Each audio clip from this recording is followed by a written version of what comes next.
Monsieur Guillaume Golphin, docteur en philosophie, et qui est l'un des fondateurs du Collège Saint-Germain, qui se destine à l'étude de la philosophie chrétienne.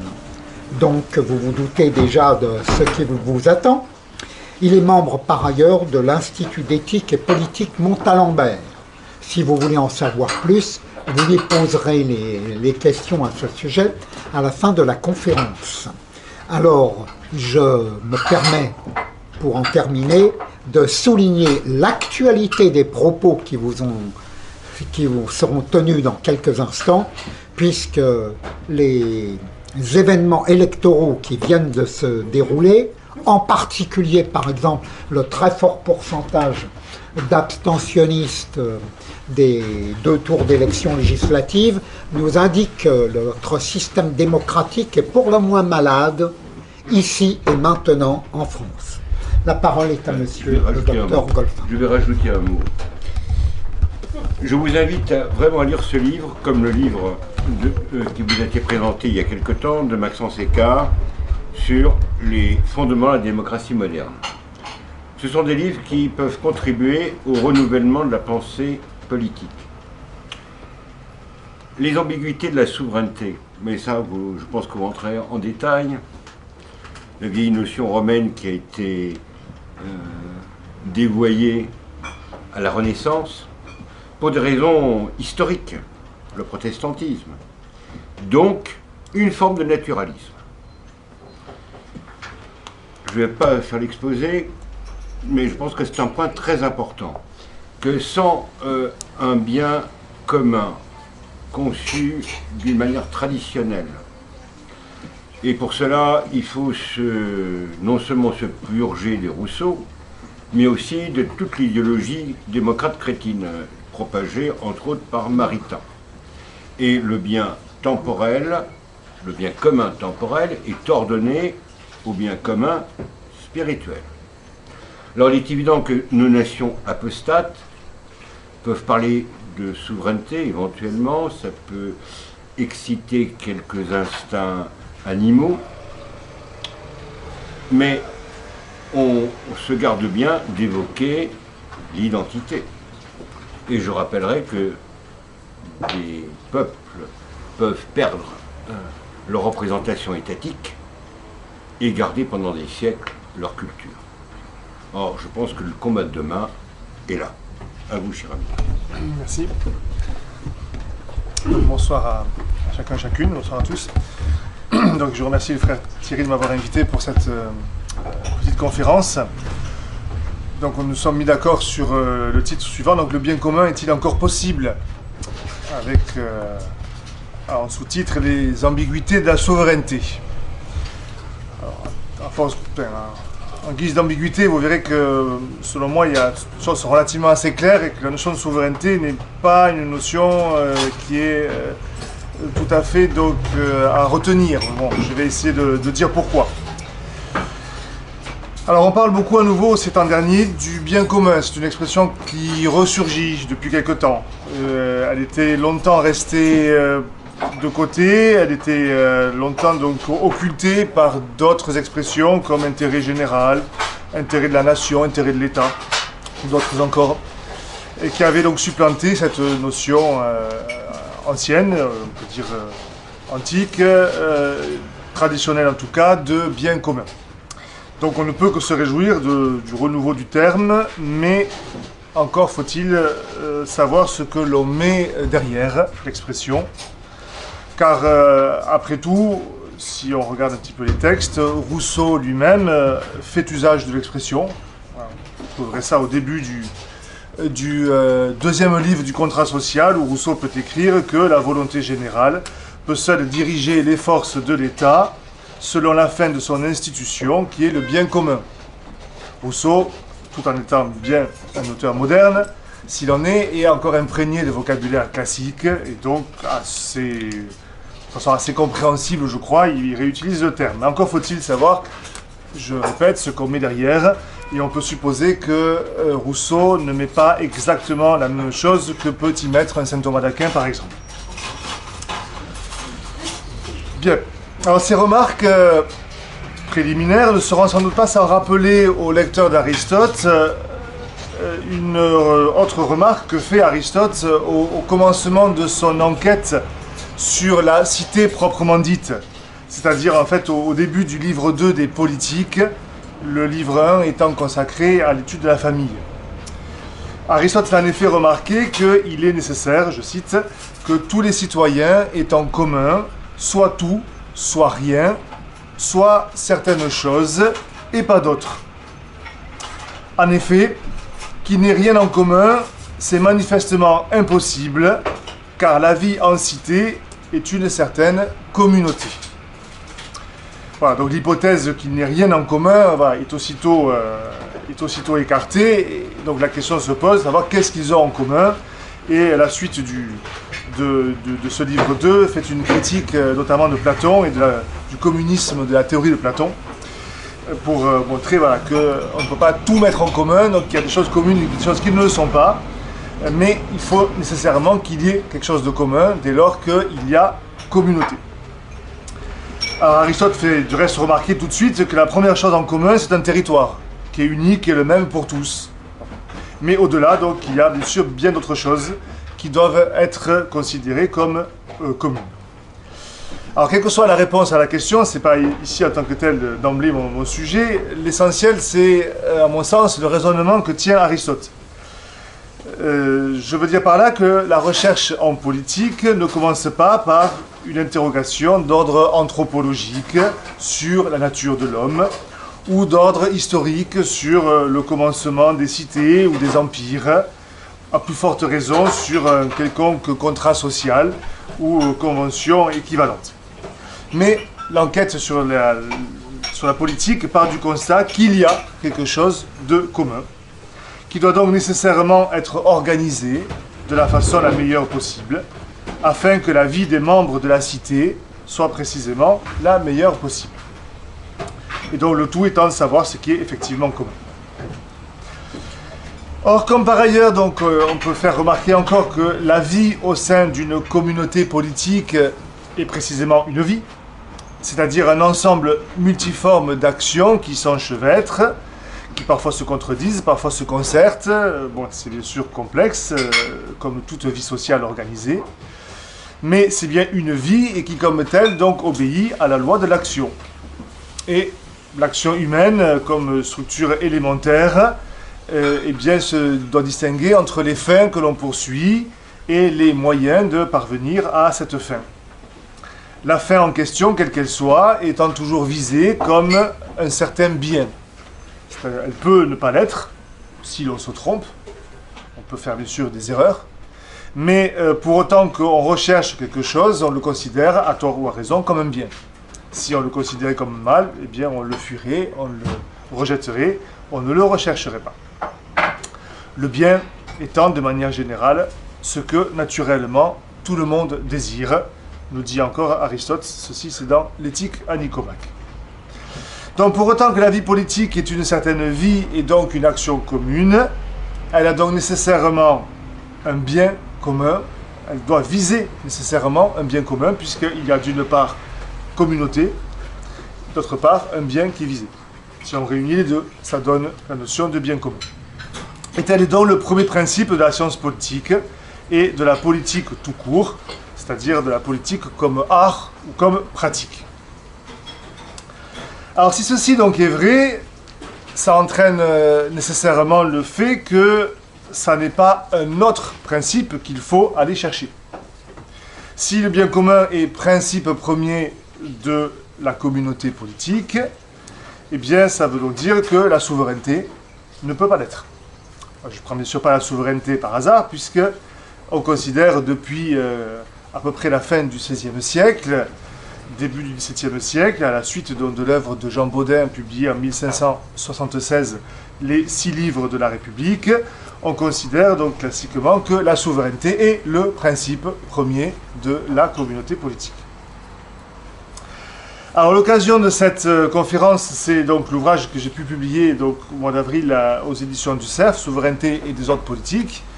dans lequel je fais notamment, pas uniquement, mais notamment donc une critique en règle de la notion de souveraineté. Critique que d'aucuns pourront peut-être trouver un petit peu sévère, mais qui je crois donc est nécessaire. Si je résume ma thèse dans cet ouvrage, elle consiste en effet à dire que la souveraineté ne peut pas être le principe du politique. Pourquoi ? Parce qu'elle n'a de sens qu'en fonction d'un régime social que l'on conçoit comme anarchique et auquel on s'efforce d'imposer un ordre, on pourrait dire venu d'en haut, un ordre qui demeure à jamais extrinsèque, qui est toujours extérieur à la société elle-même, qui va être en tout cas imposé de l'extérieur, qui ne surgit pas de l'ordre social en lui-même. Et ce que j'essaie de montrer, c'est que cette opération est a priori vouée à l'échec. Le principe de souveraineté, c'est l'instrument, on pourrait dire, de cette imposition. Et en fin de compte, c'est la souveraineté.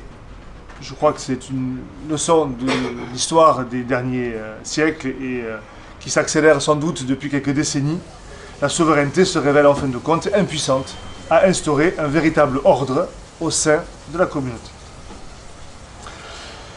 Alors, présenté ainsi de manière très succincte, très résumée comme je le fais, on pourrait croire que le problème n'est que théorique.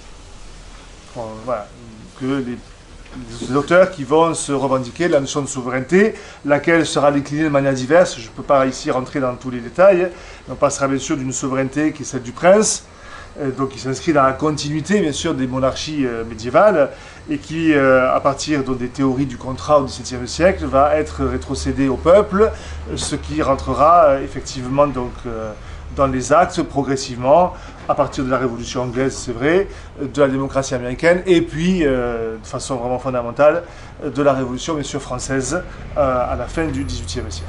Donc ça, il y a bien sûr des changements importants dans le régime de la souveraineté, entre la souveraineté du prince, la souveraineté du peuple, mais le principe en lui-même n'a quand même jamais été vraiment remis en question. On a remis en question, on a changé on pourrait dire le dépositaire de la souveraineté, mais pas le principe en lui-même. Donc, ainsi dit, voilà, le problème ne pourrait être que théorique, mais précisément, on a vécu pendant des siècles sur l'idée que la souveraineté est principe premier du politique, et nous sommes bien dans le domaine pratique, c'est-à-dire dans le domaine où les représentations que l'on se fait des choses gouvernent l'action, dans une large mesure en tout cas. Bien sûr, il y a d'autres facteurs qui rentrent en ligne de compte, mais les représentations que l'on se fait du vrai, du bien, gouvernent l'action, et donc l'idée que le principe premier du politique est la souveraineté a bien sûr travaillé les conceptions du politique que l'on s'est faites, et disons pour aller à l'essentiel, a progressivement travaillé la culture politique et la culture tout court de nos sociétés occidentales. Et donc, elle n'a bien sûr pas été sans conséquence sur eh bien, l'évolution de ces sociétés. Disons que le principe de souveraineté a eu pour conséquence, sinon de susciter, parce qu'au départ c'est plutôt une réponse à un problème qu'un point de départ, je dirais, positif, mais la souveraineté a eu pour conséquence d'installer, de conforter, de pérenniser le trait anthropologique majeur de l'époque moderne, qui est l'individualisme. Et avec l'individualisme, la ruine progressive du bien commun. Puisque on peut définir l'individualisme de manière simple en disant que c'est précisément la négation de tout bien commun, au bénéfice du seul bien de l'individu, du seul bien individuel. Bon, alors ceci, bien sûr, mérite quelques éclaircissements, quelques développements, même si je dois m'excuser d'être assez rapide dans le cadre de cette conférence qui, nécessairement, a été limitée en temps et les choses pourraient être développées assez longuement. Donc je vais devoir aller à l'essentiel, quand même donc essayer de justifier un petit peu cette affirmation que je conçois bien être un petit peu abrupte et pour prendre sans doute à rebours certaines idées que l'on peut avoir et parfois bien ancrées sur la politique et sur peut-être les choix qu'il faudrait faire. Bien, si on entend donc par souveraineté, dans un premier sens simple, l'indépendance du pouvoir politique, de législation et de commandement, vis-à-vis de tout pouvoir extérieur, en même temps que l'autorité suprême à l'intérieur de la communauté politique, une telle formulation, à première vue, semble relativement anodine. Elle semble relever plutôt du bon sens que, je dirais, autre chose. Mais, quand on creuse un petit peu, on se rend compte que, en fait, la notion n'est pas si simple et qu'elle est quand même beaucoup plus lourde de sens. Alors, pour la considérer de manière voilà, un peu suffisamment précise pour quand même que le propos ait un sens, il faut considérer que la souveraineté se trouve au confluent de deux ordres de réalité, lesquels sont bien distincts, même s'ils ont pu interagir. Le premier ordre de réalité est l'ordre strictement politique, au sens donc de l'organisation de la cité, des rapports entre les diverses autorités, bref, de la vie des pays, en l'occurrence européens, puisque c'est vraiment en Europe, bien sûr, que ces notions ont émergé. Le second ordre de réalité est davantage anthropologique et relève donc davantage de la philosophie.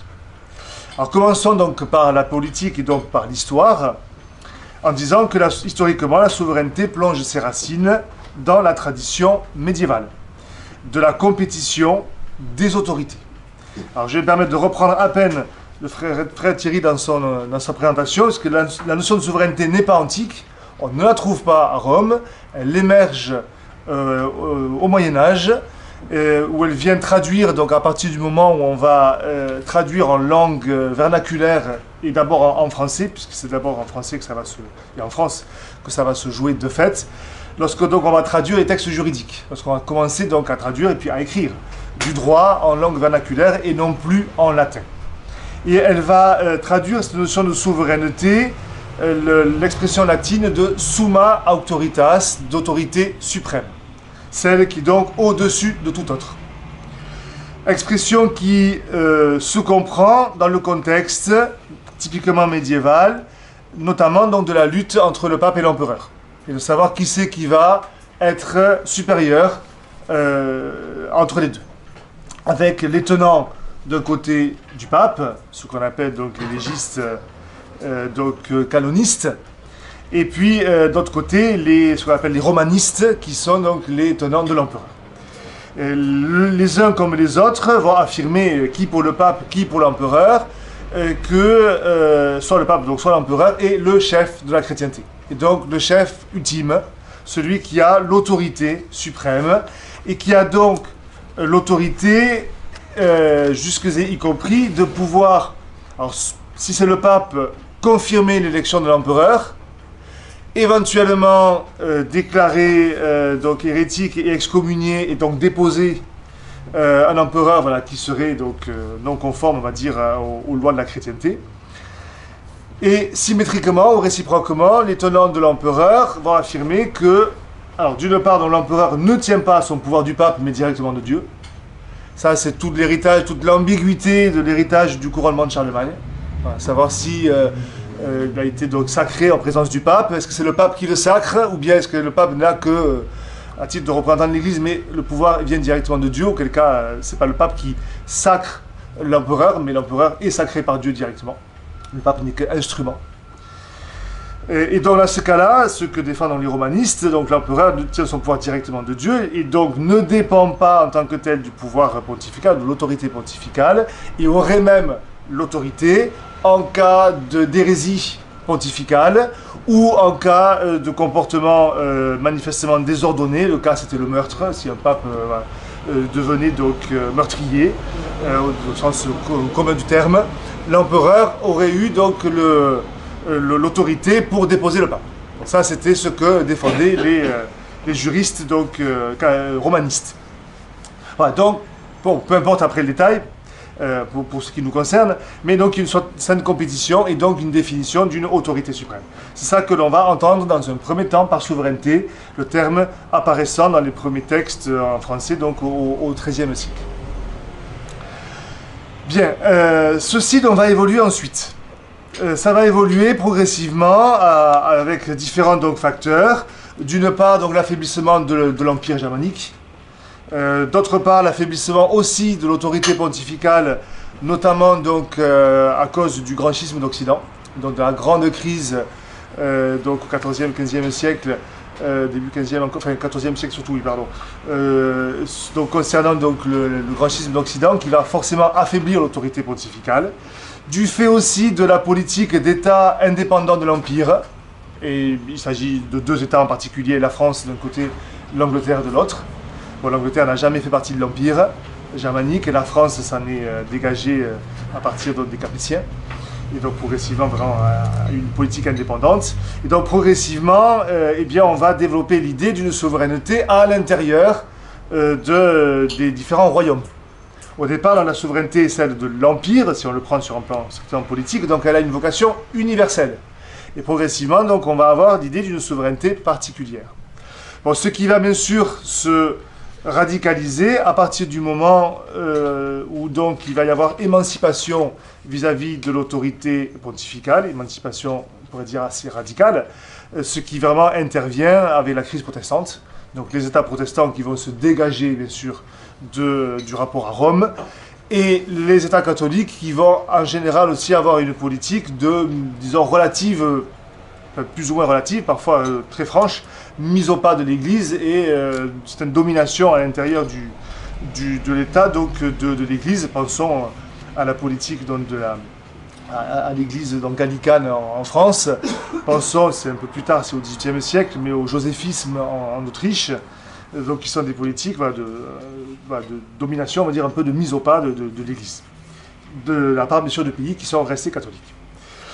Et donc on va avoir l'idée progressivement d'une souveraineté qui va émerger, correspondre à une autorité suprême à l'intérieur d'un pays, et donc une autorité qui n'est plus universelle de soi, mais qui est particulière à ce pays. Bien, l'autre ordre d'idées, l'autre ordre de réalité, c'est l'anthropologie, je disais. De fait, la souveraineté, elle va être théorisée donc, par Jean Bodin, donc des grands juristes français donc, du dernier tiers du XVIe siècle. Telle qu'elle va être théorisée par Jean Bodin, la souveraineté est une réponse à, là aussi, la crise protestante, et donc à la crise religieuse, bien sûr, donc, qui traverse l'Europe, qui traverse les pays, et donc là, en l'occurrence, la France, puisque bien sûr, donc, Jean Bodin est français. Et l'idée, donc il y a bien sûr diverses théories qui ont été énoncées à l'époque. Celle de Bodin, Bodin se rattache à un courant bien précis qu'on appelle le courant des politiques, et qui ont pour thèse majeure de dire que la solution pour refaire l'unité du royaume, qui a été brisée donc, par la diversité donc, des religions, comme on disait, c'est-à-dire des foi, la solution, eh bien, c'est de mettre de côté en effet le religieux et de tabler uniquement sur le pouvoir politique et l'obéissance au prince. Donc ça, c'est la solution qu'on trouve à Bodin dans ses 6 livres de la République et ce qu'il va théoriser sous le nom de souveraineté. Alors, il y a plusieurs choses à remarquer ici.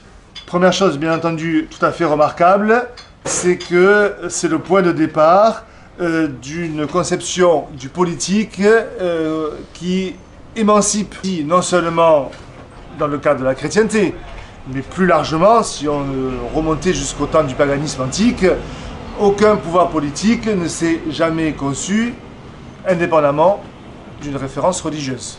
Bon, le pouvoir des cités grecques était bien entendu traversé de part en part par le religieux, le pouvoir romain également, quelle que soit à l'époque la République comme l'Empire. Et bien entendu, dans le cadre de la chrétienté, de façon différente, puisque donc on est dans un régime chrétien qui distingue bien plus nettement donc, le religieux du politique, mais qui les distingue sans les séparer. Et donc le roi de France était sacré, l'empereur était sacré, donc avait une dimension religieuse, même s'ils n'étaient pas bien sûr des prêtres. Mais il y avait quand même une dimension sacrée, une dimension religieuse. Bon, le point de départ de ce qu'on va appeler la laïcisation ou la sécularisation du pouvoir politique, c'est vraiment la réponse donnée par Bodin et donc ceux qui vont le suivre à la crise donc ouverte par le protestantisme, une émancipation du pouvoir politique par rapport aux religieux. Donc ça, c'est une bien sûr première conséquence fondamentale. La deuxième, je dirais les évolutions culturelles suivant leur cours, c'est précisément donc la montée en puissance de l'individualisme. Alors qui précède le protestantisme, puisqu'on peut considérer qu'il trouve vraiment ses racines dans la théologie nominaliste qui intervient à partir du XIVe siècle, bon, qui continue ensuite.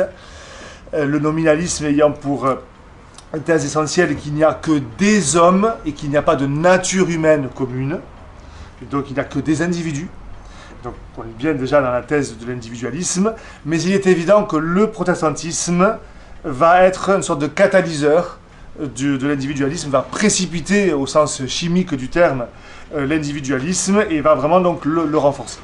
Et donc les choses suivant leur cours, l'individualisme va monter en effet en puissance et la souveraineté va aussi être donc une réponse à cet individualisme. Alors, ce qu'on voit très clairement dans les théories en effet du contrat, le premier auteur qui a cité ici, c'est le seul que je citerai parce que je ne peux pas tous bien sûr les passer en revue, c'est bien sûr Thomas Hobbes, qui est le premier philosophe politique vraiment à reprendre la notion de souveraineté, dont il fait l'âme du Léviathan. Le Léviathan, c'est le nom que donne Hobbes à l'État. Le Léviathan, l'État, c'est un homme artificiel, une sorte de géant. Quand on prend la couverture du Léviathan, la couverture originelle, c'est une sorte de géant qui a un glaive donc, et une épée. Et quand on regarde l'image de près, ce géant, il est composé d'une multitude de petits hommes. Donc ça symbolise sur l'État qui émerge de la multitude. Et l'âme de ce géant, de ce Léviathan, c'est la souveraineté. Il nous dit très clairement Hobbes dans l'introduction, ou la préface, je ne sais plus, c'est l'un ou l'autre, du Léviathan, précisément, donc son principal ouvrage de politique. Donc là, la souveraineté, c'est vraiment la réponse à l'individualisme. Et c'est l'idée que, justement, l'individualisme empêche d'avoir une société naturelle. Donc on va créer artificiellement une société et on va lui imposer une sorte de carcan qui va faire tenir ensemble des hommes qui, naturellement, ne sont pas faits pour l'être. C'est l'horizon dans lequel se situe la doctrine de la souveraineté. Alors ensuite, il y aura bien sûr des évolutions, en fait déjà dès Hobbes, on a bien sûr l'idée d'une souveraineté populaire, bon, sauf que chez Hobbes, elle est tout de suite court-circuitée. Et donc l'évolution par la suite dans le libéralisme chez Locke, dans les théories qui préparent les théories disons, plus socialistes chez Rousseau, on va vraiment avoir dans la théorie de la souveraineté populaire, donc cette idée que cet ordre qui va enserrer la société, il émergerait du peuple lui-même, mais il n'empêche que c'est un ordre fondé sur la souveraineté, c'est-à-dire sur l'imposition d'un ordre à une multitude qui, en elle-même, n'en a pas. Bon. Et ça, je crois qu'il faut vraiment avoir ça en tête, parce que c'est inséparable vraiment de la notion de souveraineté. Alors, du coup, ça a bien sûr un certain nombre de conséquences, puisque si donc il n'y a pas de nature humaine commune, s'il n'y a donc pas d'ordre naturel commun, eh bien l'ordre, disons, souverain ou l'ordre imposé par la souveraineté est donc une construction artificielle. C'est quelque chose en fait qui relève du volontaire, qui est une sorte de traduction du volontarisme en politique. Si on entend par volontarisme l'idée que une volonté qui est en soi complètement indéterminée, qui n'est ordonnée à aucun bien, va devoir se déterminer de façon complètement libre, elle-même, et donc de manière en fait arbitraire, puisqu'elle ne va pas avoir de justification dans un ordre des choses, étant donné qu'elle n'est ordonnée naturellement à rien, qu'elle peut vouloir tout et le contraire de tout, sans donc prédisposition particulière à telle chose plutôt qu'une autre. Et donc elle va devoir se déterminer de façon complètement en effet arbitraire. Bon, conventionnelle si on veut, mais arbitraire. Ça, c'est ce que les modernes appellent la liberté, sur le plan de la liberté individuelle. Une liberté complètement indéterminée, c'est-à-dire qui n'est plus ordonnée au bien, et qui donc va, de façon complètement aléatoire, se déterminer pour telle ou telle chose. Et la souveraineté n'est en fait que la transposition, la traduction politique de cette liberté ainsi conçue. On peut voir une triple conséquence. Les décisions de cette liberté, je commence à le dire, sont à jamais frappées d'arbitraire. Et donc, politiquement, ça veut dire que la légitimité du pouvoir est toujours problématique, est toujours fragile, pour ne pas dire plus, en tout cas problématique. Une traduction historique, c'est... voilà, la République est toujours en danger depuis qu'elle existe, puisque forcément, elle a toujours... on voit bien une sorte de mauvaise conscience, une sorte d'absence de légitimité vraiment profonde. Et donc, toujours la possibilité d'être remise en question. Bon, c'est un exemple historique, enfin un exemple parmi d'autres. Je prends la République, chose qui nous parle, mais on pourrait bien sûr en trouver d'autres. Mais fondamentalement, le pouvoir souverain tel qu'il est ainsi conçu, il a un manque de légitimité. C'est, deuxième conséquence, une volonté donc, qui s'impose par elle-même et qui donc se fait puissance, se fait volonté de puissance, on pourrait dire, si on reprend l'expression de Nietzsche. Et donc on a cette idée d'un pouvoir qui repose d'abord et avant tout sur la puissance. Bon, et du reste, Baudin le dit lui-même, puisque il définit la République comme un ensemble donc, de familles, lorsqu'il y a puissance souveraine. Donc, ce qui est qualifié de souverain, c'est-à-dire de référence ultime, c'est la puissance. Donc, en fin de compte, ça repose sur la force. Troisième conséquence, ben, c'est la réduction du politique à la seule question du pouvoir. Très logiquement, si ça relève uniquement de la volonté, d'une imposition volontaire, ça veut dire que le politique se concentre uniquement dans la question du pouvoir. En cela, Baudin et les doctrines de la souveraineté rejoignent, quoi qu'ils en aient, Machiavel. Baudin était opposé à Machiavel sur un plan moral, les modernes le sont souvent aussi, mais en fait, il y a une connivence profonde. Machiavel aussi, donc définissant la politique comme une pure technique, on pourrait dire une pure technique de domination, donc concentrant la politique dans la seule question du pouvoir. Et la doctrine de la souveraineté conduit aussi à ça. On retrouverait ça chez quantité de théoriciens. J'en cite un seul, qui au XXe siècle a quand même été assez marquant, Georges Burdeau, qui pense le politique à partir du pouvoir, auquel il met un grand P, qu'on comprenne bien. La politique n'est que la manifestation du pouvoir. Et à partir de là, il faut voir comment c'est organisé. Une conséquence très concrète, très pratique, que du reste Burdeau souligne aussi à l'occasion, c'est que du coup, eh bien, la vie politique va être la compétition pour le pouvoir. Et à peine plus concrètement, dans le contexte de nos États modernes, la compétition pour la maîtrise de l'appareil d'État. Puisque qu'est-ce qui va concentrer le pouvoir? C'est l'appareil d'État. Et bien, la vie démocratique structurée en partis politiques, c'est fait pour ça. Les partis sont là pour permettre de gagner le pouvoir, permettre donc de parvenir à une certaine maîtrise de l'appareil d'État et donc pouvoir imposer en effet la politique que l'on souhaite. Bon, bien sûr, il y a ensuite des limites concrètes à l'exercice, forcément, mais disons que ça concentre une bonne part de la vie politique, et Burdeau fait même remarquer très justement que dans ce contexte-là, l'exercice du pouvoir occupe moins de place et mobilise moins d'efforts que n'en requiert sa défense et la nécessité où il se trouve de se justifier. Donc on passe en effet l'essentiel, en tout cas une bonne part de la vie politique, à se disputer, à faire soit des élections, soit d'autres manifestations, mais qui sont là pour soit conquérir le pouvoir, soit le préserver, sans se concentrer sur davantage peut-être les décisions à prendre ou voilà, les choix politiques profonds. Bien, alors avec tout ceci, nous approchons le cœur de notre problématique, si je puis ainsi dire, puisque donc la question, je l'avais dit, c'est le bien commun est-il encore possible, sous-entendu bien sûr aujourd'hui, et ce que je viens de dire, je crois, permet de comprendre, de mesurer la difficulté et l'ampleur du problème qui est le nôtre. Puisque donc, si on considère qu'il y a eu 5 siècles de politique donc, fondée sur cette conception de la souveraineté, et donc sur cette conception individualiste, conception du politique réduit au pouvoir, tout ce que je viens donc de relater, d'exposer, eh bien, il est bien sûr impossible de penser que ça n'a pas été sans conséquence sur la vie politique et la vie des sociétés tout court. Et la conséquence première, c'est évident, c'est la ruine du bien commun. Si la souveraineté ne se comprend que à partir du moment justement où le bien commun devient problématique, et si c'est un principe qui vient remplacer le bien commun, mais quelque part, la conséquence, c'est sans doute qu'elle s'est substituée au bien commun et que donc le bien commun a périclité, ce que je crois on peut assez aisément constater de nos jours. Très clairement, ça veut dire quoi?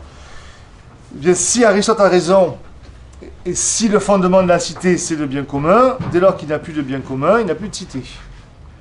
Bon, on peut aller jusque-là. En tout cas, plus de cité politique à proprement parler. Rappelons que dans sa nomenclature des régimes politiques, Aristote dit clairement que ce qu'il appelle les constitutions déviantes, celles qui ne répondent pas à la finalité propre du pouvoir politique et du politique tout court, ces constitutions déviantes ne sont pas, à proprement parler, politiques. La tyrannie n'est pas, à proprement parler, politique, puisqu'elle manque par définition, non pas de manière accidentelle, mais par définition, elle manque la fin qui définit le politique, à savoir le bien commun.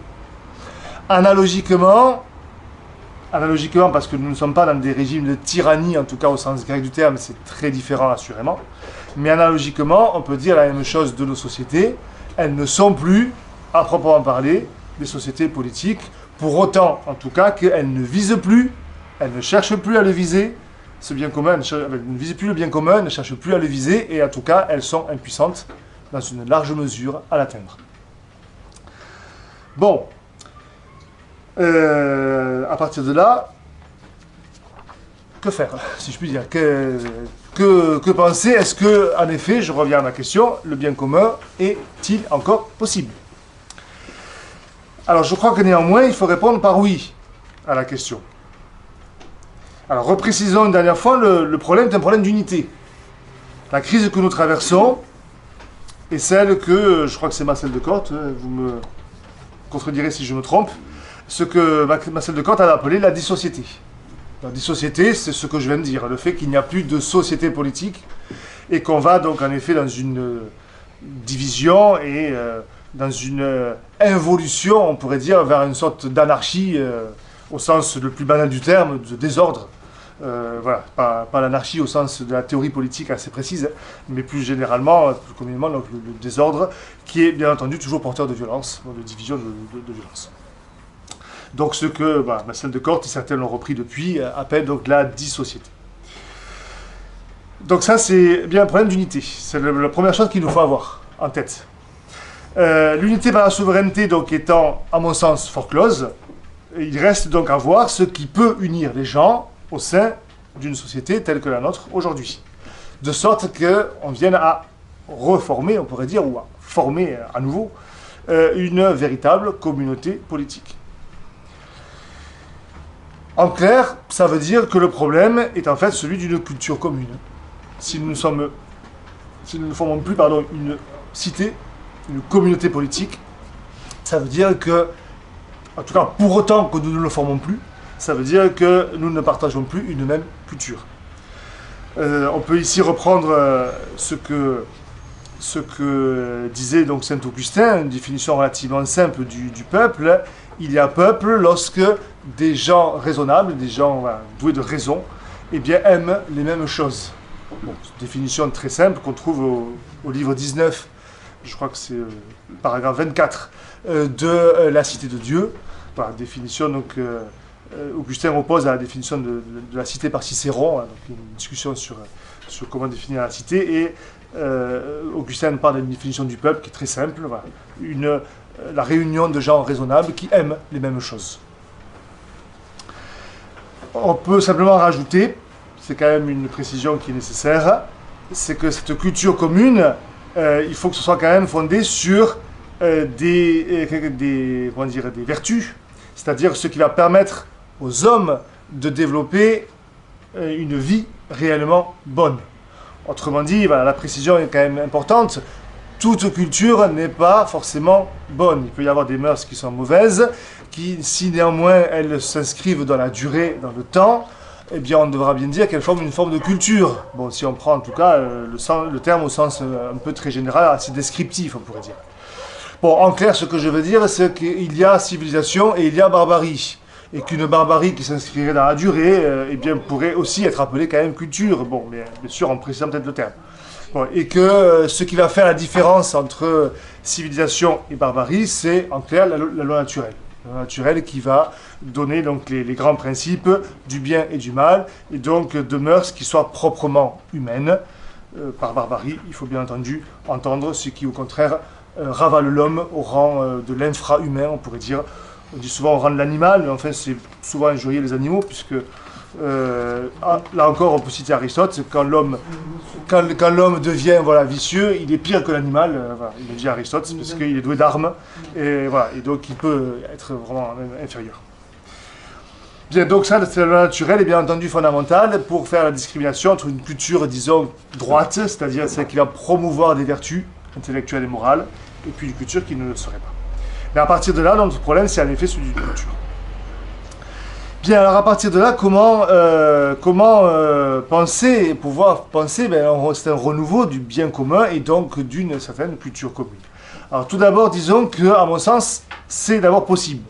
Qu'est-ce qui permet de ne pas désespérer, sachant que la situation à laquelle nous faisons face est bien entendu grave, incontestablement, difficile, et que dire que c'est possible, bien entendu, faut-il le préciser, absolument pas dire que c'est facile. Ce sont deux choses qui sont différentes. Le possible et le facile ne se superposent pas. Donc on a forcément des défis immenses devant nous, mais c'est quand même possible. Qu'est-ce qui permet de le dire? Je crois 3 points fondamentaux. Le premier, c'est que la communauté politique est naturelle à l'homme. Il faut en revenir à la thèse d'Aristote. Nous sommes des animaux politiques, c'est-à-dire des êtres rationnels faits pour vivre dans une communauté politique. C'est une tendance innée en l'homme. Les habitudes mauvaises peuvent aller contre, elles y vont de fait. Les habitudes peuvent être bien ancrées, difficiles à déloger, mais la nature reste quand même plus forte. Et donc, on peut arriver à vaincre des habitudes mauvaises, même bien ancrées. Le deuxième point, c'est la tradition. Puisque bien sûr, il n'y a pas de société, il n'y a pas de culture sans une dimension traditionnelle. Donc simplement la continuité, la continuation à travers les générations. Continuation dans le renouvellement, bien sûr, puisque une culture n'est pas figée. Si elle est vivante, elle est bien sûr au carrefour de l'ancien et du nouveau. Bon, mais s'il n'y a pas d'ancien, il ne peut pas y avoir de nouveau. Voilà, il y a forcément donc, une part d'héritage, de transmission, donc de tradition au sens premier du terme, qui est bien sûr nécessaire. Alors ces traditions, il est vrai qu'elles ont été fortement laminées au XXe siècle, à plus forte raison encore dans la deuxième partie, déjà avant, puisque c'est quand même pas non plus complètement nouveau, mais elles n'ont quand même pas complètement disparu d'une part, même si elles ont été quand même fortement attaquées, c'est vrai.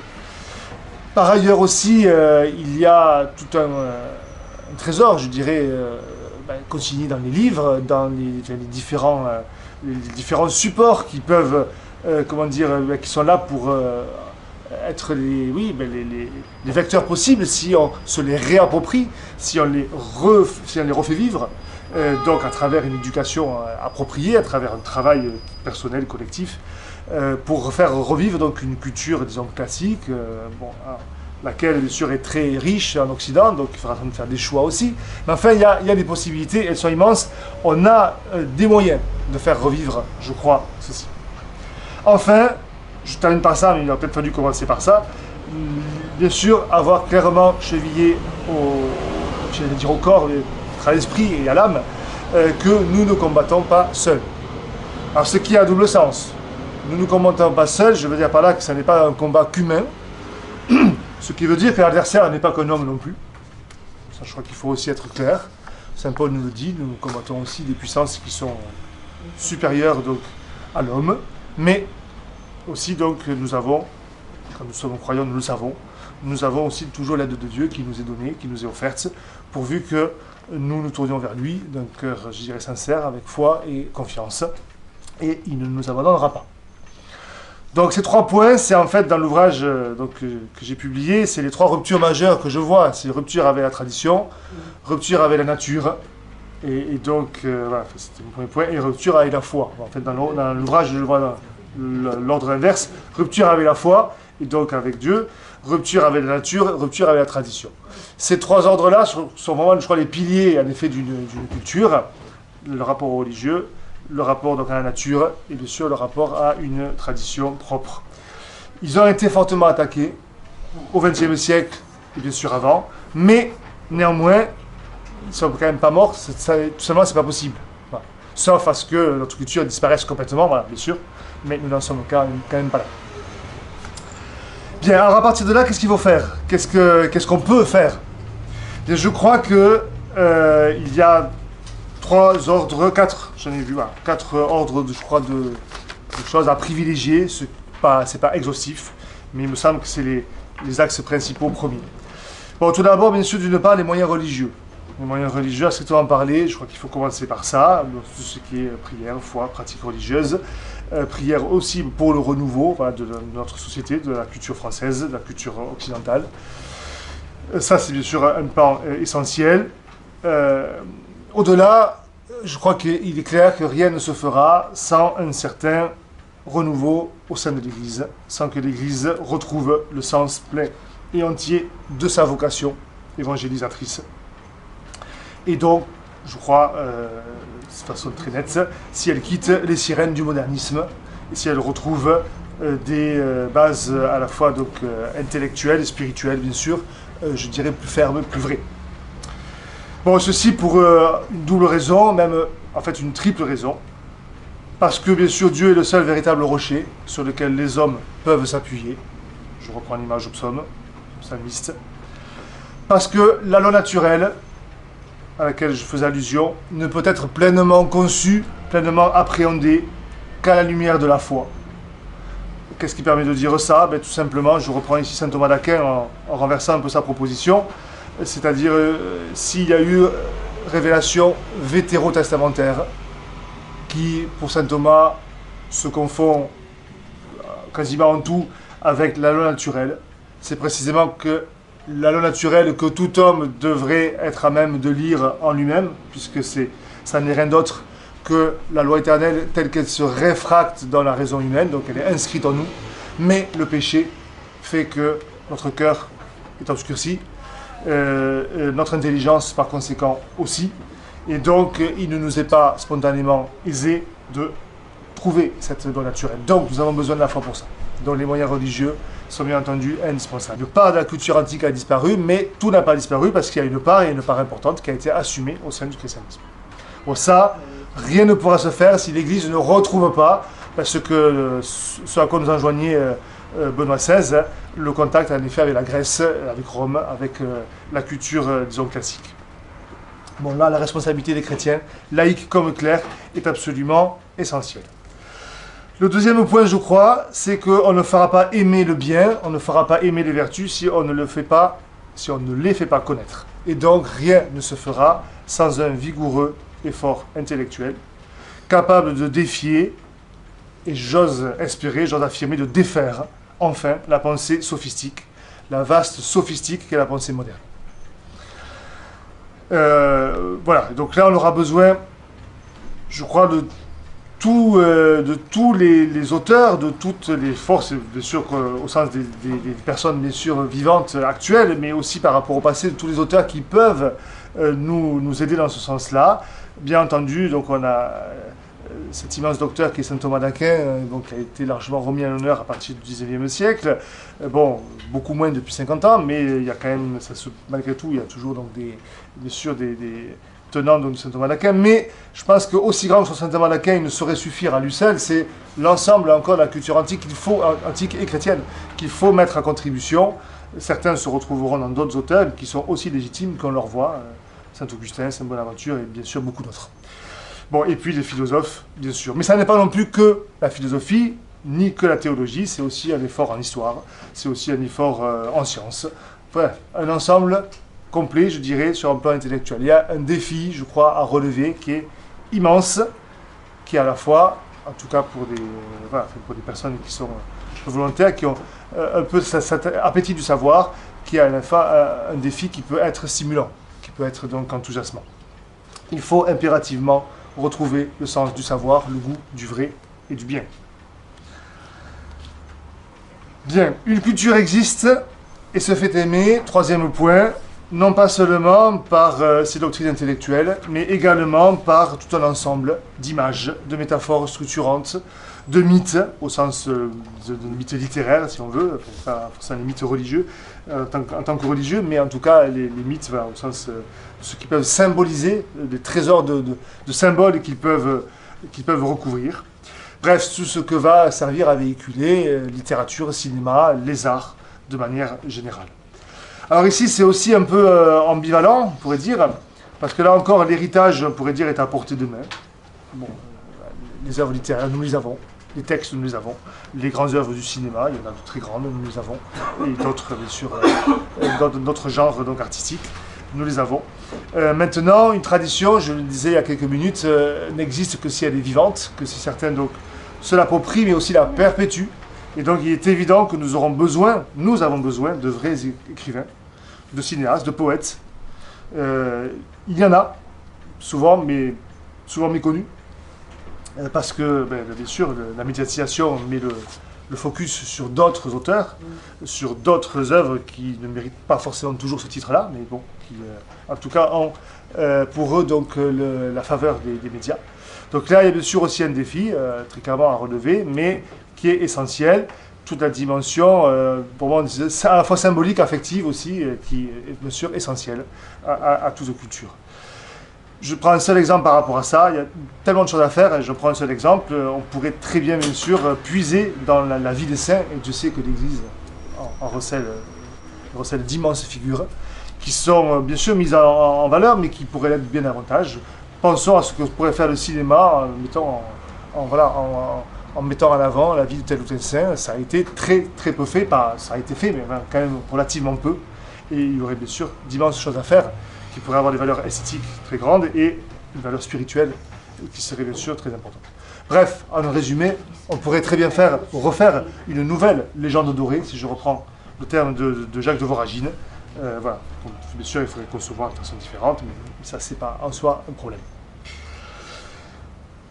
Dernier point que je verrai, ceci donc, voilà, ils ont différents axes, donc axes principaux, je crois, qui ne sont pas exhaustifs. Bien sûr, on pourra en trouver d'autres, d'un renouveau culturel. Le tout appelle, bien entendu, il ne faut bien sûr pas l'oublier, à être couronné par le politique.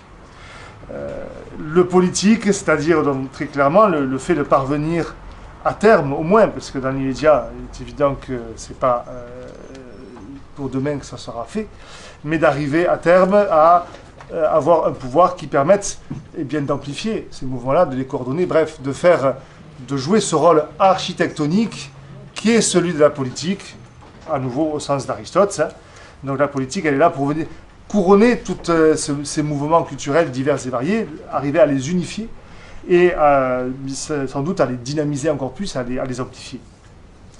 Donc rien bien sûr de durable ne se fera si l'on ne retrouve pas une vocation propre à chaque pays qui doit être, pour être vraiment pleinement assumée, déclinée dans un projet politique à même de mobiliser des énergies communes.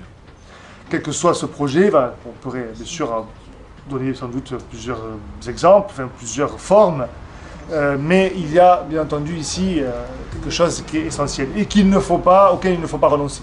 C'est-à-dire que on ne peut pas se contenter d'un travail, je dirais, uniquement social. Il faut sans doute que dans les faits, concrètement, pendant longtemps encore, on sera cantonné à ce niveau-là, parce que le pouvoir politique échappera. Mais il ne faut jamais renoncer à conquérir ce pouvoir, appelons ça très clairement, enfin appelons les choses par leur nom. Il y a un travail de reconquête en effet à avoir, mais de reconquête qui doit être bien comprise. Il ne s'agit pas bien sûr de l'exercice du commandement, en vue bien sûr simplement de la sécurité, de l'économique, en vue simplement aussi d'asseoir une position de pouvoir, de domination. Il s'agit bien sûr de l'avoir pour le bien commun. La conquête du pouvoir n'est pas, je prends le cas qui serait le pire, dans ce cas-là, pour se venger d'avanies subies ou de ce qu'on a pu, en tant que chrétien, subir comme avanie par la République. Bon, de fait, on sait qu'elle a été anticléricale, antichrétienne et qu'elle le demeure. Bon, le problème n'est pas là. Le problème serait, si on arrivait un jour à ça, de l'exercer au nom et pour le bien commun. Que nos ennemis, appelons-les par leur nom, non seulement donc, ne veulent pas, parce que par définition ils ne veulent pas ce bien, mais au-delà ils en sont incapables. Ils en sont incapables parce qu'ils sont impuissants intellectuellement à le connaître, et parce qu'en fin de compte, si je reprends le terme de l'expression qu'on a chez Saint Paul, ils tiennent toujours la vérité captive dans l'injustice. Bon, ils en sont en fait incapables de s'en dégager parce que ça supposerait de leur part de se dégager de tout leur univers mental. Alors c'est bien sûr toujours possible, ça s'appelle une conversion. Et les conversions, il y en a. Mais tant qu'ils restent ce qu'ils sont, ça ne leur est pas possible. Donc, il y a bien sûr ici quelque chose qui est à revendiquer de la part des chrétiens. C'est-à-dire que nous sommes, je crois, profondément, de fait, les seuls à pouvoir assumer véritablement un pouvoir qui soit en vue réellement du bien commun. Qui donc ne rétablira pas la foi de façon autoritaire, ce qui de toute façon serait un contresens et une catastrophe du point de vue ecclésial, du point de vue de la foi elle-même, mais qui sera à même, en recréant une société, une communauté, et aussi de ressusciter, non pas mais de ressusciter à nouveau les vertus intellectuelles morales, et à terme, on peut bien sûr parier que les vertus proprement chrétiennes, au premier chef bien sûr la foi, qui est la première de ces vertus théologales, eh bien renaîtraient également. Bon, en tout cas, avoir en tête que la politique est toujours un service. Alors je vais terminer, j'étais un petit peu plus long que prévu. Beaucoup diront bien sûr, tout ceci est bien beau, mais en avons-nous la force? Bon, c'est bien sûr le... Non, mais le problème, il est très clairement là. On va pas... Là, pour le coup, je n'ai pas parodié Staline en disant comme une division entre nous, parce que c'est pas trop en ces termes-là que ça se pose, je crois. Mais enfin, ça se pose quand même aussi un peu dans ces termes-là, malgré tout. Quelles sont les forces sur lesquelles on peut compter? Bon, je pense qu'elles sont quand même pas nulles. Je pense qu'il y a quand même un certain renouveau, une certaine prise de conscience, comme on dit, qui se fait de la part de jeunes générations. Les événements de 2013, sont par bien des aspects beaucoup décevants, mais en même temps aussi, malgré tout, suscitent l'espoir. Et puis, je terminerai à nouveau avec Saint Paul. Saint Paul nous dit bien, qu'as-tu que tu nous l'as reçu? Eh bien, si nous aurons cette force, si elle nous est donnée, elle nous sera donnée si nous la demandons. Et si nous nous confions à celui qui peut nous la donner et qui nous la donnera, et qui, de toute façon, est le maître de l'impossible, du possible et de l'impossible, et qui, s'il veut le faire, le fera. Et donc, nous, à sa suite. Voilà.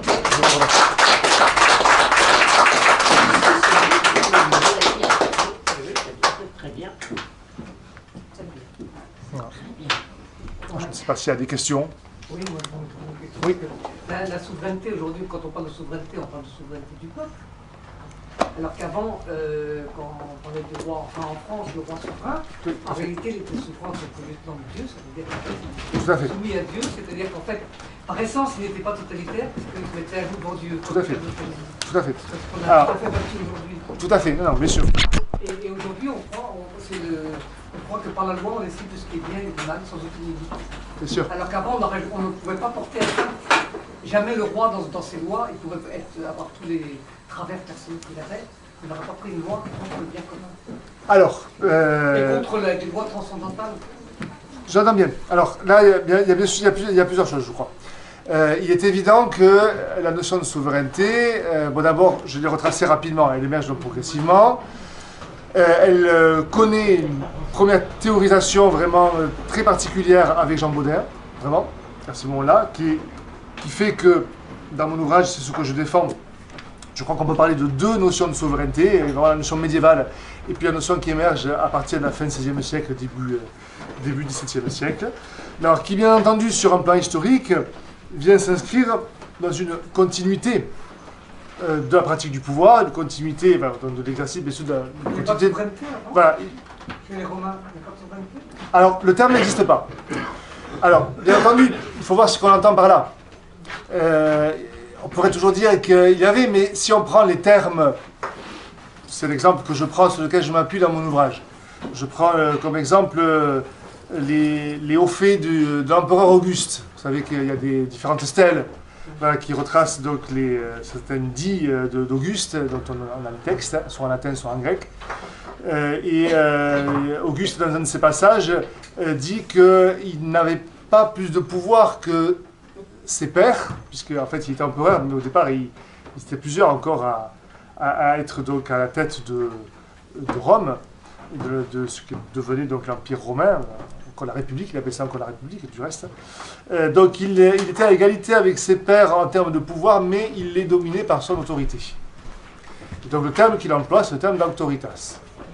Le terme de souveraineté n'existe pas en latin. Voilà, ça vient du latin, ça vient en effet de superus en latin, donc ce qui est supérieur, de l'adjectif, mais le nom en latin n'existe pas. et même en latin médiéval. Le terme apparaît dans la traduction, comme je l'ai dit tout à l'heure, de la summa auctoritas, enfin c'est une des expressions, il y en a d'autres mais qui sont équivalentes, dans les langues vernaculaires et d'abord en français, donc c'est les juristes français, enfin en français, qui écrivent en français, qui à partir du XIIIe siècle vont créer ce terme de souveraineté. Alors est-ce qu'il n'y avait pas de souveraineté avant? Ben, au Moyen-Âge, si.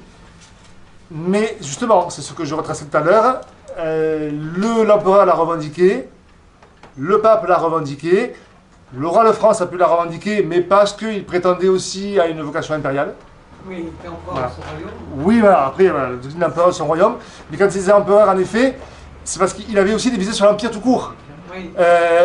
Philippe II, Auguste. Auguste, c'est un nom impérial, ça vient d'Auguste, d'Octave, bien sûr.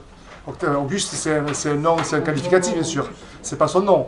Auguste, c'est l'Augustus, donc c'est un qualificatif divin. Bon. Donc ça s'est transmis ensuite. Et si Philippe Auguste, on l'a attribué, ou s'y attribué, je sais plus juste si c'est lui qui l'a fait, ou si on l'a fait, ça je ne saurais plus le dire. Ce terme d'Auguste, c'est qu'il a une visée impériale, ce que les lignées ne lui interdisaient pas forcément de pouvoir prétendre. En fait, ça n'a jamais été le cas. Bon. Mais on sait encore que jusqu'à François Ier a voulu. Voilà. Donc, il faut bien concevoir que au Moyen-Âge, vraiment l'idéal, il y a une sorte d'idéal de l'Empire. De l'Empire qui se veut universel. Et bon, la France, certes, a été toujours en marge. Depuis Capet, bon, elle s'est tenue en marge. Mais la fascination quand même de l'Empire et l'idéal de l'Empire en tant que, en fait, structure et unité de la chrétienté dans sa totalité, et puis bien sûr en tant qu'héritage de l'Empire romain, c'est les deux, le croisement des deux, c'est l'héritage de Rome et c'est la chrétienté. Dans les gens de l'époque, les deux ne sont absolument pas contradictoires, bien sûr. Ça travaille fondamentalement les médiévaux. La notion de souveraineté au sens moderne, j'affirme pour ma part qu'elle n'existe pas en effet à proprement parler au Moyen-Âge. Alors bien sûr, Baudin il n'arrive pas à partir de rien. Donc il synthétise, il cristallise des évolutions qui se sont développées avant lui, bien sûr, mais qu'il va cristalliser aussi en rapport et en fonction de la crise protestante. Et donc de l'impossibilité à laquelle sont confrontés les gens de l'époque de refaire en effet l'unité du royaume. Le roi est contesté par les protestants, mais aussi par les catholiques, attention. Parce qu'il y a les premiers théoriciens de la démocratie sous donc, les derniers Valois, ce sont les catholiques. C'est la partie la plus radicale de la Ligue qui développe la théorie de la souveraineté populaire, parce que justement, ils n'ont pas confiance dans l'autorité royale, qui est trop favorable aux protestants. Et puis les radicaux protestants, après la Saint-Barthélemy, sont aussi bien sûr très méfiants vis-à-vis de l'autorité royale, et donc développent aussi donc des théories qui tendent vers une certaine souveraineté populaire. Donc voilà, en fait, tout ça c'est bien sûr très complexe. C'est tout le moment ce qu'on appelle les monarchomaques, donc ceux qui sont opposés à la monarchie. Il y a eu des monarchomaques protestants qui sont les plus connus, mais il y a eu aussi, et en fait d'abord, des monarchomaques catholiques. Ça c'est dans ce contexte qui est extrêmement troublé, bien sûr. Hein. Historiquement, la royauté va survivre, bien sûr, et parvenir donc à rétablir son pouvoir. C'est l'œuvre d'Henri IV. Donc, très clairement, c'est Henri IV qui va parvenir à ça, et qui va, de fait, après s'inspirer des doctrines de Baudin. Hein. Ça, c'est assez net. Le terme de souveraineté, on ne le trouve pas encore chez les juristes au tout début du XVIIe siècle. Et puis très rapidement, à partir des années, fin des années 10, des années 20, années 30, le terme de souveraineté il est constamment utilisé par les juristes, je le dis bien, pas par les philosophes, mais par les juristes. Donc ça, c'est quand même nouveau. Alors, je termine simplement. Il est évident que c'est à ce moment-là la souveraineté du monarque, c'est vrai, mais, et Baudin le dit explicitement, c'est une des clauses qui fait la souveraineté pour lui. Sans ça, il n'y a pas de souveraineté. Le roi souverain a le droit d'imposer une loi même contre l'assentiment populaire. Ce qu'avant, on ne disait pas. Ce qui, a priori, et dans la modernité contemporaine, ça a été discuté, qualifiait plutôt le tyran. Alors, ça ne veut pas dire que les monarques ont été tyrans, je ne dis absolument pas ça. Mais on tombe sur un paradigme qui est un peu ambigu. Tout comme si on faisait le parallèle, c'est différent par bien des aspects, mais si on faisait le parallèle avec Machiavel, je le faisais tout à l'heure. Est-ce que Machiavel fait l'apologie de la tyrannie? A priori, non. Il fait l'apologie d'une conception de la politique qui est purement technique, centrée sur le pouvoir, et où donc la distinction Oui, constitution de droite, constitution déviante perd en fait sa pertinence. Le Machiavel s'oppose au bien commun. Oui, parce qu'il s'oppose au bien, oui, tout à fait, bien sûr. Tout à fait. Tout à fait. Ben, Baudin ne défend pas tellement le bien commun, il le mentionne, mais c'est plus nominal que vraiment. Alors il y avait, oui, première question, oui. Une question. D'un point de vue philosophique, votre réfutation de la souveraineté s'appuie sur une critique de l'individualisme, si j'ai bien compris. Hein. Pour l'essentiel, oui, pour l'essentiel. La souveraineté est le corollaire de l'individu. Oui, c'est une sorte de contraire, on va dire, de corollaire, oui. Cela étant, sur la question de l'individu, il y a différents excès à propos de la notion d'individu.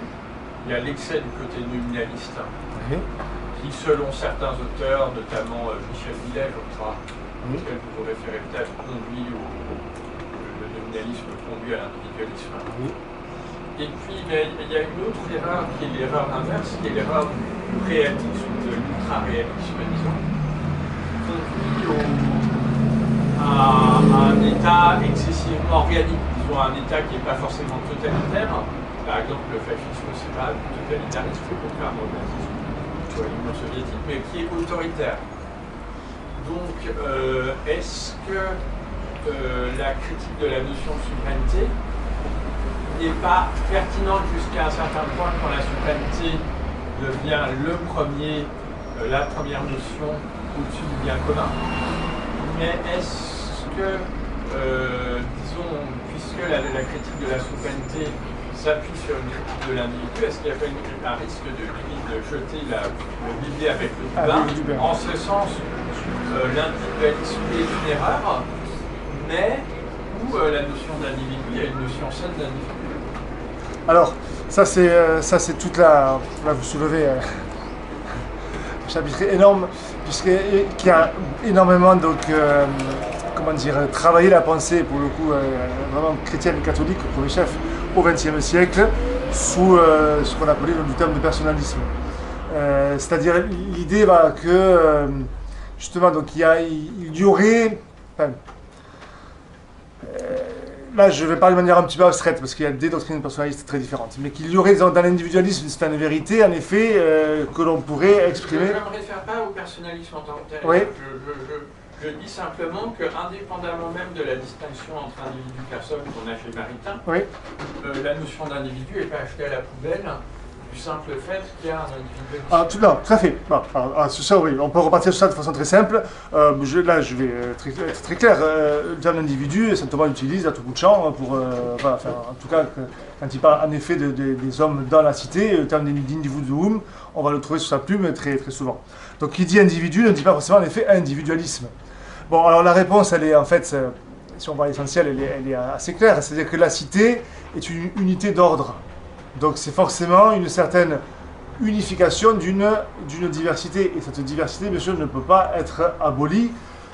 L'exemple auquel vous vous référez, donc le fascisme, dans la théorie politique, on pourrait reprendre aussi la théorie de Rousseau, qui tend en effet à passer de l'individualisme. Rousseau a très bien compris qu'on ne peut pas faire une société à partir de ça, et donc à une société où l'individu est complètement aboli en fait. Donc, oui, alors on a vu effectivement chez Rousseau un peu l'origine du totalitarisme. Voilà, tout à fait, oui, c'est une lecture qui, à mon avis, se défend, bon, qui peut être discutable comme toute lecture, mais qui se défend, qui a en tout cas ses arguments. Bon, et le fascisme en est un autre, en effet, on pourrait dire exemple, même si ça a des sources un peu différentes, plus dans la théorie de Hegel ou indirectement. Mais donc là, bien sûr, il y a une sorte d'articulation à faire, mais ça, elle n'est absolument pas, je dirais, un problème.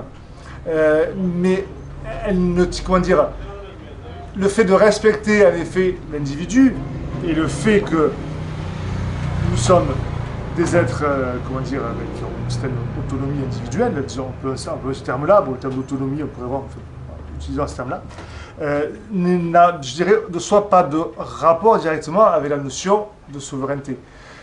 Par contre, quelle que soit la manière dont on l'aborde, par contre, ce que je défends, ce que j'essaie de défendre dans mon ouvrage, c'est qu'à travers cette notion, disons, positive de souveraineté, à laquelle, assez spontanément, on va pouvoir en effet se référer. Bon, c'est ce qu'on entend, je crois, assez spontanément quand on ne creuse pas davantage, par souveraineté, je dirais, de nos jours. Bon, c'est une défense, en effet, de la société politique contre les agressions aussi du supranationalisme dans ce contexte qui est le nôtre. Bon, ce que j'essaie de dire, c'est que ça n'est en fait ça rien d'autre que ce qu'on peut appeler autorité politique. Alors le problème étant, il y a un problème au niveau du vocabulaire, le problème étant que le terme d'autorité a été très fortement dévalué et qu'en effet aujourd'hui, il n'évoque plus pour nous ce qu'il pouvait évoquer, je citais Auguste tout à l'heure, c'est toute la force que pouvait avoir la souveraineté. Si on prend l'origine, ça n'est qu'une autorité supérieure. Alors, est-ce que... Oui, enfin... Bon, non, mais notre intervenant précédent a rebondi, moi je... Bon, voilà, allez-y, puis après on donnera la parole à monsieur. Il y a différents ordres de causalité. Alors c'est vrai que la première des causes, c'est la cause finale. Ce n'est pas la cause efficiente, donc la souveraineté relevant de la cause efficiente et le bien commun de la cause finale. Mais le fait que dans l'ordre de la causalité formelle et finale, qui sont souvent la même, le bien commun prime, ne signifie pas qu'il fallait exclure la cause efficiente, qui est la souveraineté. Et vous parliez du volontarisme, etc., qui s'oppose à la pensée de saint Thomas, mais en même temps, si vous lisez la somme théologique, vous vous rendez compte que saint Thomas démontre la bonté de Dieu du fait que Dieu est cause efficiente. Il le démontre de la puissance de Dieu. Ce qui est un peu bizarre, hein, d'ailleurs. Enfin, il dit... l'idée, c'est que quelqu'un qui est puissant n'est pas forcément bon, mais que quelqu'un, la réalité la plus puissante, a forcément une certaine bonté. Oui, alors bon, ça c'est un autre aspect en fait, que je n'ai pas du tout abordé, c'est que la notion de souveraineté de fait, elle a aussi bien sûr une origine théologique. Le souverain, par exemple, c'est bien entendu Dieu. Donc ça c'est... oui, pardon, je croyais... donc, alors, le cas, bien sûr, mais le cas de... Disons que le cas de Dieu est quand même bien sûr un cas à part, de ce point de vue-là. Qu'on puisse déduire de sa puissance que son frère de ma part ne fait quand même pas directement à saint Thomas, a priori, sa bonté. Si, il le fait. En revanche, là où je vous rejoindrai, effectivement, c'est qu'ils font de la loi sur l'intellect divin, pas sur la volonté de Dieu. Voilà. Donc, tout à fait, dans voilà. ce sens-là, c'est pas la... C'est ce que j'allais dire de toute façon, c'est que la critique que je fais, c'est en effet une critique du volontarisme, et bien entendu pas de l'exercice de la volonté, on est bien d'accord. C'est-à-dire, on pourrait très bien voir chez saint Thomas en effet que dans l'ordre pratique, la volonté quelque part est première. Mais ça n'est pas du volontarisme au sens où elle est relativement indéterminée à tel bien plutôt que tel autre, ce qui fonde notre liberté. On n'est pas déterminé à vouloir tel bien en particulier plutôt que tel autre, mais on est déterminé à vouloir le bien. Elle est quand même... Tandis que dans le volontarisme, à partir donc de Scott Occam, enfin, la théologie nominaliste, disons, pour le dire vite, de la fin de la scolastique médiévale, on a l'idée d'une volonté qui est radicalement indéterminée, qui n'est pas ordonnée même au bien en général, et qui donc, quelque part, est inévitablement vouée en effet à une forme d'arbitraire. Oui. Oui. Vous avez montré les ambiguïtés de la souveraineté. Oui, j'ai essayé. Enfin, ambiguïté, c'est-à-dire la conquête du pouvoir technique qui risquerait d'établir une rupture avec le bien commun. Et ne pourrait-on pas dire aussi que la souveraineté pourrait servir à défendre la vocation d'un peuple qui, elle, rejoint le bien commun, la vocation. Et c'est un peu dans cet état d'esprit qu'elle est souvent perçue confusément aujourd'hui. La souveraineté n'est pas l'apologie d'un pouvoir qui se déracinerait ou qui couperait le lien avec ce qui le dépasse, ou d'une autorité pour l'autorité, mais une manière d'affirmer sa liberté dans ce qu'on appelait autrefois le concert des nations, et le refus d'un ordre mondial qui ajuste les peuples à un projet qui est une souveraineté en fait implicite, totalisante. Voilà, c'est... Oui, alors ça, bien sûr, là vous abordez ce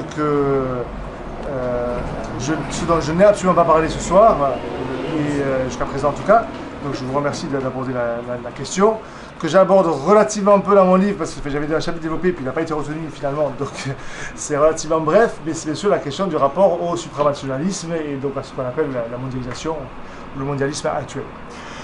Alors, je parle quand même de ça typiquement dans mon ouvrage, en défendant l'idée qu'entre la conception de manière un peu plus étroite disons, du souverainisme, je me situe dans le cadre actuel, et du mondialisme, en fait on a affaire vraiment, je crois, à des frères ennemis, donc qui sont ennemis, et à la limite ennemis à mort. Vous connaissez la fable, Éthéocle et Polynice, ils finissent par s'entretuer, ils sont tous les deux morts, mais ils sont quand même frères. Bon, ce que je veux dire par là, c'est qu'ils partagent en fait en commun largement une même vision du politique.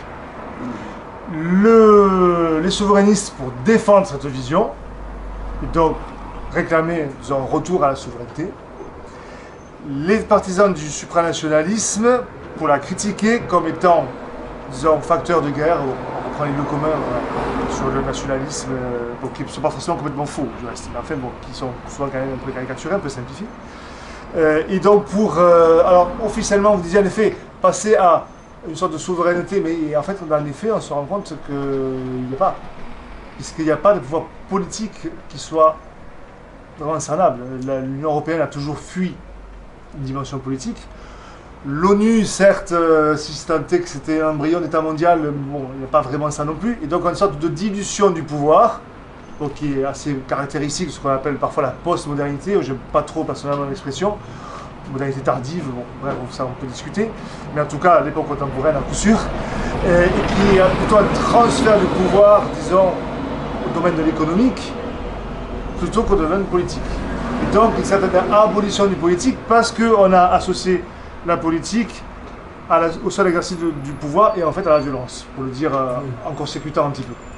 Alors bien entendu qu'historiquement la souveraineté n'a pas, enfin l'application sur la monarchie n'a pas forcément, bien sûr, ça serait la caricaturer et même en médire que de dire que ça a été ça.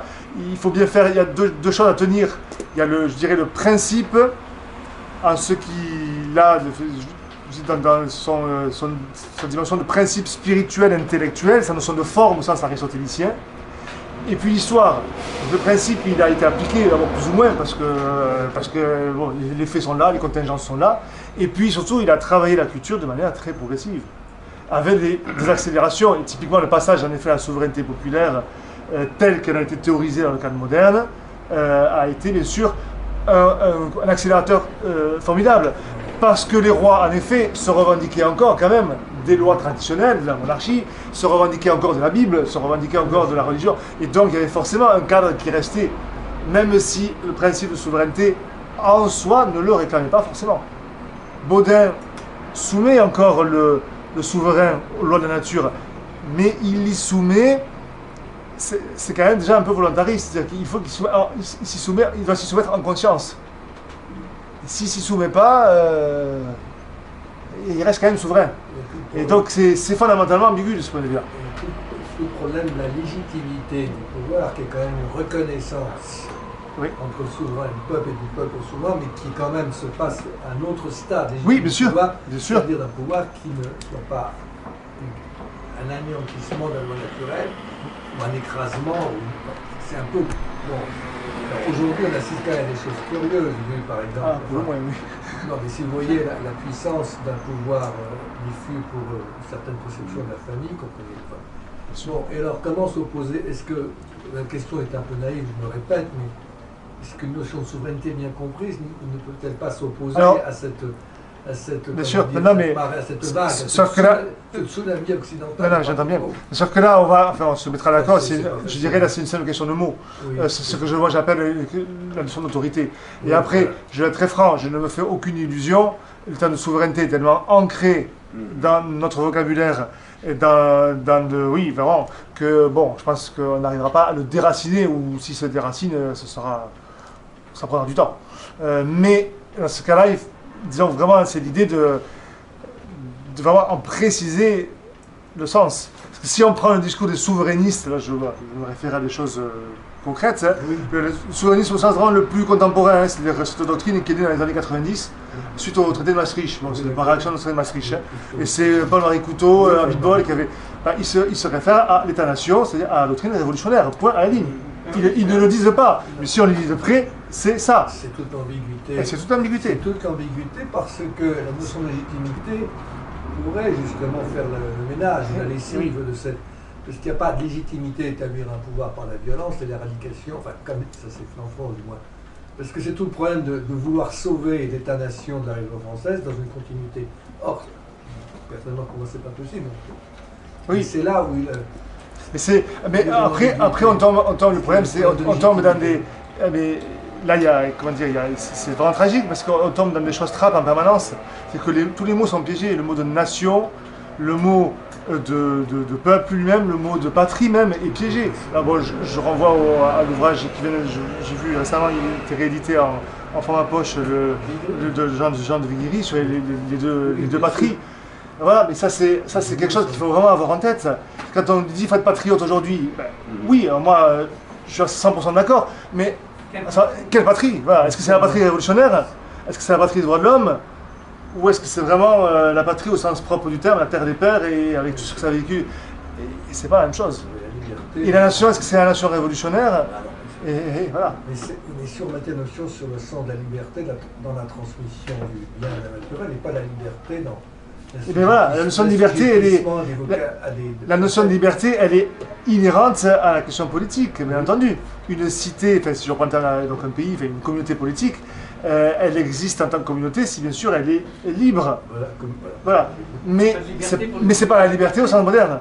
Mais vous l'avez Liberté pour les ennemis de la liberté. Ouais. Voilà, ça c'est la liberté moderne.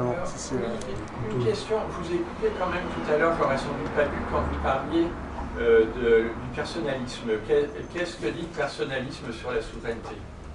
Par exemple chez Maritain. Oula. Alors là, vous allez me poser une colle. Parce que, bon, je connais quand même un peu Léon de Maritain, pas forcément toute son œuvre politique. Enfin, si, pardon, excusez-moi, parce que c'est ma mémoire qui flanche. Si, Maritain a écrit sur la souveraineté un chapitre qui est, comme très souvent chez Maritain, qui est intéressant et qui est à la fois frustrant parce qu'il ne va jamais jusqu'au bout des choses, qui critique en effet la notion de souveraineté. De fait, dans mon parcours, c'est quelque chose qui avait pour moi à l'époque compté, c'est déjà quand même longtemps, et c'est dans L'homme et l'État, où en effet il fait une critique de la souveraineté, la conception souverainiste du pouvoir comme étant coupé en effet de la société, comme étant une sorte de... où le pouvoir a une transcendance qui le sépare, voilà, qui une sorte de séparation par rapport au corps social. Ce qui est assez juste. Bon.